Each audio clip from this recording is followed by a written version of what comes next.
workplace documents and presentation. And this presentation is a guide to creating a clear, concise, and effective communication tools in a workplace. And what are the workplace documents? Una, written materials used to communicate within an organization. Sample na like letter or mga sulat. Kadua, provide information, instructions, or decisions like mga tandugang guide or mga information sa imong mga kauban or employee. Ikatulo, serve as records for future reference. And the importance of workplace documents. Ensure accurate communication, maintain professionalism, support decision-making and workflow, and strengthen organizational credibility.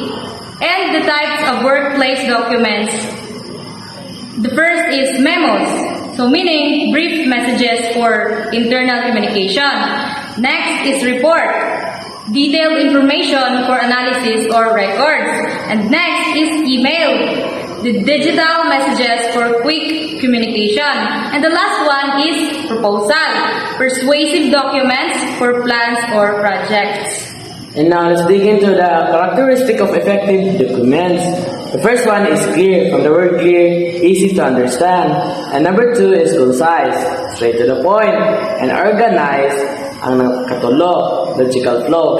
And number four is accurate, free from errors or no mistakes. And number five is professional, and follow workplace standards. Be respectful if you are in front. And Producing workplace presentation.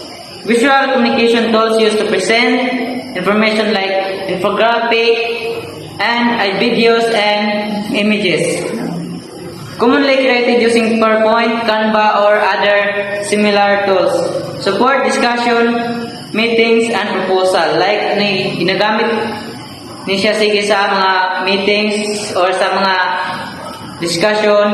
Then, let's move to elements of effective presentation. First, clear objective and message. Dapat klaro ang message. Then, the second is readable text and consistent formatting. Like kanang mabasa ang kanang yang text nga sulod sa imong gigama nga documents. Then, relevant visual like nakaipakita nga na visual like chart, images, graphs. Then, uban patas. Engaging delivery by the presenter like jud nimo ang ilang attention. Like kanang pag-present pa lang nimo daan like kanang makita pa lang nila imong gi-present nga ng documents na sila like maingganyo. Let's proceed to tips of creating effective presentation. First, use simple and readable fonts. Second, limit text per slide.